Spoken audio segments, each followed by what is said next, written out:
बिस्मिल्लाहिर्रहमानिर्रहीम। अस्सलाम वालेकुम। हकीकत टीवी साइंस एंड हेल्थ में खुश आमदीद। सारे एक बात जानना चाह रहे हैं कि 24 घंटे गुजर गए हैं, तारीख का सबसे भयानक, सबसे बदतरीन, सबसे तबाहकुन हमला हुआ, लेकिन पुतिन चुप है। और वो मुल्क जिनके पास वो मिसाइल है जो दुनिया का कोई डिफेंस सिस्टम नहीं रोक सकता, ओरेशनिक मिसाइल के बारे में अमरीकियों ने ये बात कही है। ये आप इमेजिन कर लें, कोई और बात के तो समझ आती है कि ओरेशनिक मिसाइल अगर अमेरिका का एक एयरक्राफ्ट कैरियर हो 25-30 अरब डॉलर का, और वो फुल फाइटर्स के साथ हो, 5000 फौजी उस पर हो, तो मैक्सिमम मैक्सिमम मैक्सिमम 30 सेकंड लगेंगे रूस को वो तबाह करने में। तो सोचें वो इतना तबाहकुन है। अब सवाल ये है कि इतना कुछ होने के बावजूद पुतिन इस वक्त खामोश क्यों है। ये याद रखिएगा, जो अब तूफान उठेगा, ये उस तूफान से पहले की जो खामोशी है ये वो है। पुतिन खामोश है, वीक नहीं है। आपको पता है इस वक्त क्या सूरत हाल हो रही है? ये मनाजिर आप देखिए। ये पूरी कोशिश कर रहे हैं कि आलमी जंग छिड़ जाए। ये आज आप देखिए, ज़ेलेंस्की गया है नेटो के समिट से खिताब कर रहा है। तेरा काम क्या है नेटो के समिट से खिताब करना? यानी नेटो, उसी की वजह से तो ये सारी जंग छिड़ी है। लड़ाई क्या थी कि भाई तुम लोग नेटो में नहीं आओगे, वो कह रहे हम आएंगे। अब आप सोचे ज़ेलेंस्की का नेटो में जाना क्या पैगाम दे रहे हैं। अब आलमी जंग का बिगल बजने वाला है, और जो मुज़ाकरात की टेबल पर है वो सब खत्म हो चुका हुआ है। बस नाम नेहाद मुज़ाकरात इस वक्त इस्तांबुल में। अब ये सिनेरियो समझिए पुतिन खामोश क्यों है। वो इस वक्त तमाम चीफ्स को बिठाकर उसकी हंगामी मीटिंग्स हो रही हैं, और वो कैलकुलेट कर रहा है कि रिटेलिएशन कैसी होगी जिसके बाद ये सारे का सारा जो मामला है वो पलट जाए। यानी आप सोचें कि वो शख्स जज्बाती और इमोशनली रिटेलिएट नहीं करा या रिएक्ट नहीं करा, वो बहुत बड़ी मेजर वॉर और मेजर, जिसे अनएक्सपेक्टेड रिस्पांस कहते हैं, जो पूरी की पूरी बैटलफील्ड का, जंग का, जियोपॉलिटिकल्स का बैलेंस तितर बितर कर देगी, वो असल में उसकी तैयारी कर रहा है। वो इस वक्त कैलकुलेट कर रहा है कि हमने अटैक करना है, हम कितना खतरनाक अटैक करेंगे, कितनी तबाही होगी, उसका रिएक्शन क्या होगा, कि उसके बाद आलमी जंग छिड़ जाएगी। इस वक्त वो चाइना से मशवरा कर रहा है, वो नॉर्थ कोरिया को एतमाद में ले रहा है, ईरान को एतमाद में ले रहा है, बेलारूस को ले रहा है कि हम कहाँ तक जा सकते हैं, उसके बाद लड़ाई की सूरत हाल क्या होगी, क्योंकि वो जो अटैक करने के लिए जाएगा वो सबसे तबाहकुन होगा। और आप ये सोचें कि सब ने इस वक्त खामोशी इख्तियार कर लिया रूस के अंदर। ये होता नहीं है आम रूटीन के अंदर, बिल्कुल पिन ड्रॉप साइलेंट। यानी आप ये सोचें उनके मीडिया पर भी कोई बात नहीं हो रही, इतना बड़ा हमला हुआ है। और जाहिर सी बात है वो देख रहे हैं कि उसके बाद क्या जवाब होगा। हमने जो हमला करना है वो इतना तबाहकुन होगा, उसके बाद क्या दुनिया का बैलेंस तितर बितर हो जाएगा। ज़ेलेंस्की को मारना है और बहुत सारी चीज़ें करनी है। तो लिहाजा अब इस सूरत हाल में वो चाह रहा है कि मैं इतना तबाहकुन हमला करूं कि नेटो के परखच्चे उड़ जाए और यूक्रेन और नेटो बिल्कुल अनसर्टेन हो जाए। उसके अलावा आप ये सोचें कि होता क्या है कि जब आप इमीडिएटली हमला नहीं करते तो आप खौफ फैलाते हैं। इस वक्त नेटो की तमाम कंट्रीज हाई अलर्ट हैं। इस वक्त सारी की सारी नेटोस और यूक्रेन, आप जो मर्जी कह लें, यूक्रेन, उसके इत्तेहादी, अमेरिका, अरब ममालिक, एशिया, सारा वर्ल्ड इस वक्त देख रहा है, इंतजार कर रहा है कि रशिया क्या करेगा।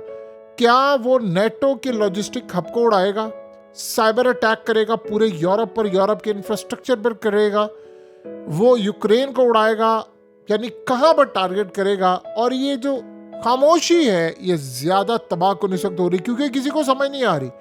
अब वो दूसरी सूरत हाल है जो सबसे अहम है, वो असल में टाइम गेन कर रहा है। इस वक्त चाइना से मशवरा कर रहा है मेनली, और नॉर्थ कोरिया और ईरान से, कि भाई हमले इस वक्त बंद दरवाज़ों के पीछे जो हो रहा है कि करना क्या है। हमें लॉन्ग रेंज बैलिस्टिक मिसाइल मारने हैं, ओरेशनिक मारना है, कहाँ मार रहा है, और क्या हमारी एयरफोर्स जवाब देगी, नेवल फोर्सेस देंगे, हम कितनी तबाही कर सकते हैं, उसके बाद कितने सालों की जंग छिड़ेगी, क्या सूरत हाल होगी। और इस सारे मामले पर उसको ये भी पता है, वो असल में अभी तक जो सूरत हाल है वो नेटो से लड़ाई नहीं करना चाहता, क्योंकि नेटो का मसला सारा ये है देखिए 40-50 ममालिक अगर आपके साथ इकट्ठे लड़ाई करें तो आपके पास फिर एक ही हल रह जाता है कि आपने अफगानिस्तान तो बनना नहीं है और रूस अफगानिस्तान तो है नहीं।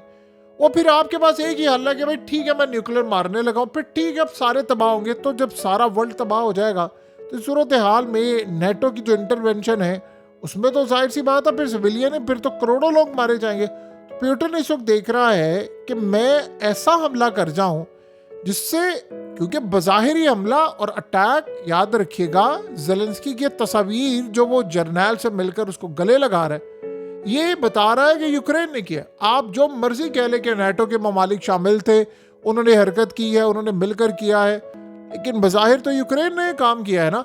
तो वो चाह रहा है कि मैं ऐसा काम करूं कि नेटो बीच में ना आए लेकिन मैं यूक्रेन को मलिया मेट कर दूं। सो लिहाजा इस सारी सूरत हाल में वो नेटो को जो जवाब है या रेड लाइन जो है वो क्रॉस नहीं करना चाहता नेटो की, ताकि सारे ममालिक मुझ पर चढ़ ना दौड़े। लेकिन वो ये भी चाह रहा है, जैसे बात सोचे ना बरतानिया के प्राइम मिनिस्टर ने, भाई तेरा काम क्या है, आया है और आकर कहता है कि कौम को कह रहे जी जंग की तैयारी करें, अब हम वॉर में जा रहे हैं और हम बिल्कुल तैयारी करें। मैं जी 15 बिलियन पाउंड्स के पूरी दुनिया को बताकर कहते जी वॉर हेड अब हम बनाने जा रहे हैं। भाई तुम्हारा काम क्या है, तुम्हारा रशिया के साथ क्या काम है? कह रहे जी F-35 इनको चाहिए और ये चाह रहे हैं कि रशिया पर अटैक करें। सो लिहाजा इस सारी सूरत हाल के अंदर वो चाह रहा है शॉक देना, और ऐसा शॉक देना जिसके बाद तबाही हो। ये जो तूफान आ रहा है असल में बहुत बड़े स्ट्राइक का तूफान है। इसमें तैयारी हो रही है कि हमें साइबर अटैक करना है। ये भी पॉसिबिलिटी है कि यूक्रेन पर तबाहकुन मिसाइलों के हमले शुरू हो जाए, फौज वहां पर दाखिल हो जाए, इनके कैपिटल को वो उड़ा दें, और उसके बाद जो साइबर अटैक है वो यूरोपियन पावर पर हो जाए या उनके बैंकिंग सिस्टम पर, यानी वहां पर ब्लैकआउट हो जाए, वहां पर उनका बैंकिंग सिस्टम सारा जाम कर दिया जाए, नेवल ब्लॉकेड कर दें, ब्लैक सी में एक लड़ाई शुरू हो जाए, या उसके अलावा कुछ ऐसे हथियार वो इस्तेमाल कर ले जिसके बाद तबाही हो। लिहाजा पुतिन की जो इस वक्त खामोशी है वो आप समझ लें बहुत बड़ी एक सज़ा से पहले जो खामोशी है वो ये है, जो सज़ा वो देने के लिए जा रहा है। जाहिर सी बात है इस सारी सूरत हाल में इस वक्त मिडिल ईस्ट की कंट्रीज, अरब ममालिक, सब बिलियनर्स, इस वक्त सबकी नज़रें पुतिन पर है कि वो क्या जवाब देता है, और वो कोऑर्डिनेट भी कर रही होंगी, क्योंकि अभी इंडिया और पाकिस्तान की जंग में अरब ममालिक, मिडिल ईस्ट, यूके, यूरोप सारा कूदा था, वो इनकी जंग रुकवाई है किसी तरह, और उसके बाद अब ये मामला है। लेकिन ये बहुत ज़्यादा खतरनाक है, यानी आप समझ लें कि बिल्कुल एक बड़ा तूफान सर पर खड़ा हुआ है। और पुतिन ने असल में इस दफ़ा देखा है कि रेड लाइन हो गई है क्रॉस। देखिए आपने $7 अरब का लॉस हो गया है, और आपके बॉम्बर्स, मसला सारा ये नहीं है कि आपके पास पैसा कितना है या नहीं है, $7 अरब एक बहुत बड़ी रकम है। आपके बॉम्बर्स इस तरह तबाह हुए, आपके मुल्क में स्मगलर, ये भी उसको पता है कि अंदर के लोग मिले, और ये ज़्यादा खतरनाक है कि वो इस लेवल तक पहुंच गए। अगर वो यहाँ तक आ सकते हैं तो क्या वो ड्रोन से उड़ाकर सदारती महल को इनके नहीं उड़ा सकते? वो कुछ भी कर सकते हैं। लिहाजा इस वक्त जो हालात पैदा हो रहे हैं, इस वक्त जो तबाही आ रही है, वो क्लियरली बता रही है कि आने वाले वक्त में हम एक बहुत बहुत बहुत तबाहकुन हमला देखने के लिए जा रहे हैं। यानी इतना तबाहकुन हमला देखने के लिए जा रहे हैं कि जिसके बाद उनको ये भी पता है कि सिविलियन के ऊपर क्या इसके नुकसानात होंगे, फिर वो रिएक्ट करेंगे, फिर बहुत सारे मामलात होंगे। और जाहिर सी बात है एक बात तय है, सबसे पहले आपने देखा ट्रंप ने अभी इनिशियली कोई रिएक्शन नहीं दिया, वो ये चाहेगा कि किसी तरह ये मामला तय हो। इस सारी सूरत हाल में वो दुनिया को बिल्कुल बता रहे हैं कि हमने आपको भिनक भी नहीं पड़ने देनी कि हम कहाँ तक जा सकते हैं। बहरहाल इस सारे मामले में एक बात तय है कि इस लड़ाई के अंदर अब वापसी कोई नहीं है, सब बंद गली में दाखिल हो गए। अगर ये अटैक ना होता तो ये पॉसिबिलिटी थी कि शायद ये आगे बढ़कर ये मामला होता। लेकिन एक बात आप समझिए, जैसे ज़ेलेंस्की ने कहा है कि कम से कम हमने 18 महीने इसकी प्लानिंग की, और नवंबर 2024 से, यानी आज से कई माह पहले आप देखें, ये ड्रोन्स, ये तमाम चीज़ें वहाँ तक पहुँच चुकी थी। जाहिर सी बात है यूरोप का गाइडेंस सिस्टम था, इसमें सब चीज़ें थी। तो इसका मतलब है कि उन्होंने जब मुज़ाकरात की टेबल रूज पर है, जब मामलात बिल्कुल हल होने वाले हैं, तो उन्होंने हमला किया ताकि ये सारी चीज़ें दब जाएं। इस सारी सूरत हाल का अगर आप जायज़ा लेंगे तो आपको एक बात बड़ी क्लियरली नज़र आएगी कि हम एक बड़ी तबाही की तरफ जा रहे हैं, जिसके बाद रूस भी तैयार होगा। क्योंकि अब तो उन्होंने नहीं छोड़ना इनको। उन्होंने सबसे पहले कोशिश करनी है हम सारे अड्डे तबाह कर दें। वो भी चाहेंगे कि जहाँ जहाज खड़े हैं वो तबाह कर दें। अब ये लड़ाई जो है वो आज के दौर में जहाज़ों से बढ़कर ड्रोन्स की जंग हो गई है। तो ड्रोन जो आप कहीं पर ले जाए, और इन्होंने जो काम किया है, आप जो मर्जी कहें, यूक्रेन ने जो हमला किया है, चाहे वो अमेरिका के साथ मिलकर किया हो, यूरोप के साथ किया हो, इत्तेहादियों के साथ किया हो, रूस के अंदर डेंट पड़ चुका है और उनके अपने मुखबिर जो है वो काम खराब करे, और वो इसी तरह वाली सूरत हाल हुई है जो ईरान के साथ है। बहरहाल आने वाले वक्त में हालात हम देखेंगे जहाँ जाते हैं, लेकिन एक बात तय है, इस तबाही के असरात दूर तक होंगे। हकीकत टीवी साइंस एंड हेल्थ की इस वीडियो के नीचे कमेंट ज़रूर कीजिए, अपनी राय का इजहार ज़रूर करें, और इस वीडियो को हर जगह शेयर करते हुए चैनल को सब्सक्राइब ज़रूर करें।